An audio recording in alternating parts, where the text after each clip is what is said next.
we've got Riley Underwood to tell us a little bit more about the matchup and what Pittsburgh brings to the table. Well, Syracuse football is in action tomorrow against the Pittsburgh Panthers in New York City in Yankee Stadium. The Orange still searching for their first conference victory, going up against a team that's already out of bowl contention, but for a team that's lost 5 straight, there's no game that can be taken for granted, especially for the Orange, because they're last in the ACC in pass defense, and that just so happens to be exactly where the Panthers excel. They have a veteran duo of Kanata Mumfield and Bub Means. They've been having themselves a great year despite the team's struggles. Mumfield's explosive and really works the secondary. He had 99 yards last game versus Florida State. He's a really good route runner, and man-to-man is a very dangerous game with him. Bub Means, on the other hand, is going to go up and get it if you throw it his way. The senior has very strong hands, 6'2", 215 pounds. You see him tight rope in the sideline. And Bub Means hadn't gone under 50 receiving yards since September 23rd. Their stats are nearly identical on the season. Both these guys came to Pittsburgh from the portal before the 2022 season. Mumfield came from Akron and Means from Louisiana Tech, and Pittsburgh is last in the ACC in rushing yards per game, so these guys do a lot of the heavy lifting on the offense. The Orange, they're familiar with playing in the Bronx, but that does not necessarily mean it's a home field advantage. Last year, getting the Pinstripe Bowl, they fell to Minnesota 20-28. They played 4 times in Yankee Stadium since 2010, going 2-2 in that stretch. They beat West Virginia back in 2012 and then barely edged out Kansas State in 2010. And that game was all set to go into overtime before the infamous Bronx salute penalty against Adrian Hilburn after his last-minute touchdown. With the win, Syracuse greatly increases its chances to go bowling and maybe even a trip back to Yankee Stadium in December. Guys? So many new restaurants, but Veterans Day is a week away, but here in Syracuse, the celebrations are starting early. Riley Underwood is live at the New York State Fairgrounds, where a lot of American heroes will be today. Riley, good morning. Yeah, guys. Well, I'm here at the Center of Progress, where the festivities have been going on all day long. Since about 9 a.m. this morning, there's been food, music, and a whole lot of fun here at the Veterans Expo, and the main event hadn't even kicked off yet. In just about 20 minutes, the Veterans Parade will start to march. But before that, I'm joined by the coordinator of this whole event, Diana. Diana, what's going on with this parade today? So the parade starts at noon, and it's filled with high school marching bands, veterans organizations, and local companies that support veterans. So it's very entertaining while still being able to stand out there and say thank you to our veterans. So I've seen a lot of people come out here today. What preparation goes into planning an event like this? This is a year-long event planning process. It's really about getting in touch with the veterans organizations and the veterans in the community and making sure that they have the option to come out and participate. So there's been a lot of exhibits here, artifacts, a lot of cool cars I've seen too. What's been your favorite? I love seeing the military vehicles. Those are really awesome to look at. So we all love our troops, but what message do you really think people go home with today? I really hope that people have a chance to talk with veterans and learn about their experiences and how they have transitioned from the military life to civilian life and what that means for our communities. Well, thank you so much, Diana. And the festivities are going on until 2 p.m. this afternoon. Admission is free and everyone is welcome. Guys? Things are getting prehistoric, actually, in downtown Syracuse today. Citrus TV's Riley Underwood is here now in studio to tell us a little more about the event. Riley, good morning. Well, good morning, guys. And families are chomping at the bit to go to the On Center, and that's because the Traveling Dinosaur Adventure Expo has landed right here in Syracuse. Dinosaurs have invaded Syracuse. The On Center is hosting the Traveling Dinosaur Adventure Show today and tomorrow.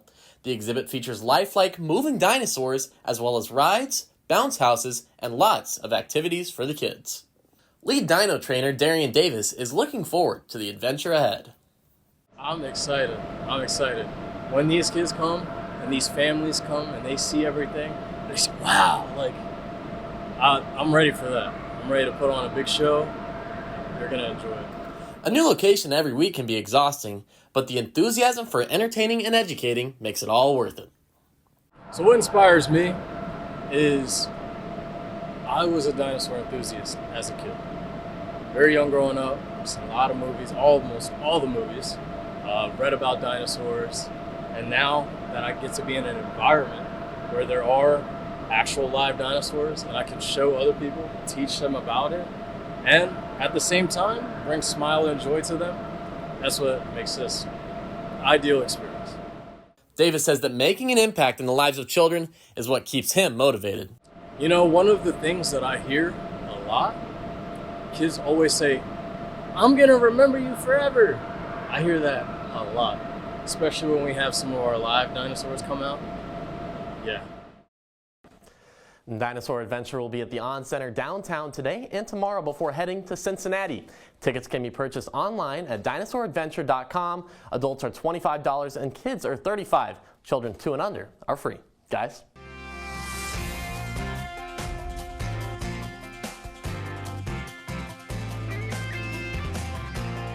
Welcome back to Juice and Java with Halloween festivities in full effect. Lots of people, like myself, struggling to find a Halloween costume. Well, luckily, our entertainment reporter Riley Underwood is here to tell us how some of our favorite celebrities have stolen the spotlight. That's right, guys. Well, Halloween is right around the corner, and especially this weekend, people going out need to find some costumes, and everyone's really in the spooky spirit, especially on this show, I've noticed. And so already this year, we've seen Hailey Bieber in 2 different costumes, Ariana Grande as a cat, and Sarah Hyland as a pack of ranch. But let's look back at some of the best costumes from celebrities of the past few years. So I'm going to give you my top 4 of the past 4. I'm ready. Starting off last year, Lizzo went as Marge Simpson from The Simpsons, and she did more than dress up. Pure dedication to go full yellow. And speaking of dedication, Heidi Klum is known for it around this time of year. And last year, the supermodel went as a worm. Her designer said it took 12 hours to put on. Another one of my favorites was The Weeknd in 2020. The Grammy-winning artist transformed himself into the Nutty Professor for Kendall Jenner's party. And my favorite one of all, NBA sharpshooter J.J. Redick being a Lego man down the tunnel on Halloween nights. But I don't think you have time to go get a Lego suit before your Halloween party, so I have some last-minute options that will still be a slam dunk. First up, Arthur. All you need is a white collared shirt, a yellow sweater, and some jeans, and you're ready to go. Bonus points if you print out the library card, too. Second on the list, Dora the Explorer. Pink shirt, orange shorts, and a backpack and a map. And if you're going with someone else, Diego is the perfect couple's costume. Another easy one is Jake from State Farm. Red polo shirt, a name tag, and khakis. Doesn't get much easier than that. Plus, you'll be a fan favorite at your parties. Last but definitely not least, my personal favorite, the basketball jersey. Can't go wrong throwing on the jersey. So guys, I'm here. I got my easy costume. Is that last minute? Because this is last minute. This is also last total minute. last minute. We didn't even plan this. It's true. Isn't that crazy? Tourists, queens. Queens is perfect. I like it. What are your guys' best last minute costumes you've had? Okay, so actually, it was this Thursday. I had no costume, and I had a sparkly dress. So I'm like, you know what? I'll be Taylor Swift, right? Mirrorball. And my friend was one of her cats. Okay, so that was I have like to say the duo costume. that's so perfect because 1989 Taylor's version I know, just it came out. It's you so were exciting. Like, right on theme right there. I will say I was Rachel from Friends. Also just easy. like you could fit that like the vibe of that year, and I had the sunglasses, and I feel like everyone has like jeans and a top that works for that. So also, if you have a wig, I feel like you could just throw that on and be like, If you have a wig, just throw on a wig. It's perfect. I You have a lot of them just laying No, around. I think a lot of does, maybe. I don't know how I had. Like last year, I had a pink wig. I said I was like the color pink. I don't know. Oh, It like was that's really that. cute though. I love Last that. Minute, yeah. Heidi Klum as the worm. That is so not last minute. I feel like there's like months and months of planning. That going on. has to be. She has a big it's all Halloween that's every year. She has something new. The worm. I don't know. I know she's done a lot of other crazy ones. I don't think I'll go as a worm this year. I would love to eventually, but maybe if I had more time. I know as a college student it could be hard trying to put together a costume, but I know people are going out, and I'm excited to see what people do this year. Yep, well, Riley, thanks so much. When we come back, we have one last severe weather. Stay with us.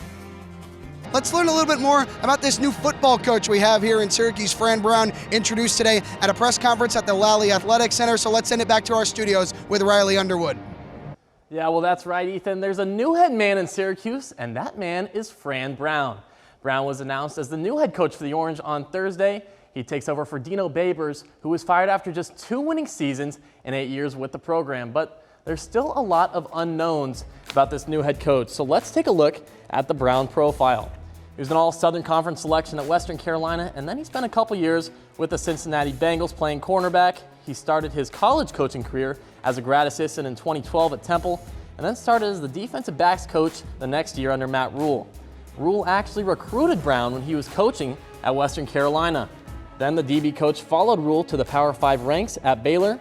Brown interviewed for the Temple job, didn't get it, but Manny Diaz hired him back to the Owls. He bounced over to Rutgers in his home state. He's from Camden, New Jersey, and has a lot of connections throughout the region, and that's a big reason why SU hired him. Then he won a national championship under Kirby Smart in 2022, and 24/7 Sports ranks him as the top recruiter in the nation, and that's an area where Syracuse has struggled with in recent years, but this season isn't over quite yet. There's still a bowl game to be played, as Syracuse will head down to Florida to play in the Boca Raton Bowl. There they'll face the South Florida Bulls out of the American Athletic Conference. The Bulls' home in Tampa is less than 4 hours away from Florida Atlantic, where this game will be played. Syracuse and South Florida played annually as Big East Conference opponents from 2005 to 2012, but these are two very different teams though since their last meeting in 2016. South Florida has a really dynamic freshman quarterback in Byron Brown. Brown had 5 total touchdowns in the Bulls' season finale domination against Charlotte. Both teams needed a win in their final game to become bowl eligible, and they both got it. Interim coach Nunzio Campanelli will lead the Orange, who hope to get their first bowl victory since 2018. This will be Syracuse's first ever appearance in the Boca Raton Bowl, where kickoff is at 8 p.m. on December 21st. Guys? Well, speaking about getting involved in your community, it might be easier than you think, especially this weekend. It's time for the annual Syracuse Italian Festival. It's right in downtown Syracuse. We're now joined by our very own Riley Underwood, who lucked out on this morning's assignment. Sure did. Please tell us you're eating pasta. Yeah, guys, well, the Syracuse Italian Festival is back in session for its 25th year, and around here they call it Festa Italiana. It's day 2 of the 3-day holiday here. There's food, music, and a lot of Italian pride. And now I'm joined by the president of Festa Italiana, Jenny Lastumba. Jenny, tell me what's going on today. Everything's going on. We've got food, we've got music, we've got food demonstrations and heritage, we've got Italian bingo, we've got it all, so come on down and join us. All right, so it's a family event. So what can families expect when they come down here? Well, lots of good food. We're going to have the Mets mascot tomorrow, not today, but there's things that they can see in our heritage booth. And as I said, there's bingo, there's food demonstrations, and lots of food, lots of music. So you've been here for a while. How have things evolved over your time? I've been here 25 years, and it's changed a little. It's still food. The vendors are the greatest part of it, and our volunteers. We have over 200 volunteers that help us put this on every year. It's all volunteers, and we do this for charity. We keep just enough to do the festival, and then it's the local charity and food banks. So this is day 2 now. What's been your favorite part so far? Oh, it's meeting the people and seeing all the volunteers again. But I met somebody that I knew in 1971. It's just great. That's awesome. Well, the festivities are running tonight until 11 p.m. and they pick back up tomorrow at noon. Riley Underwood, Citrus TV. Back to you guys.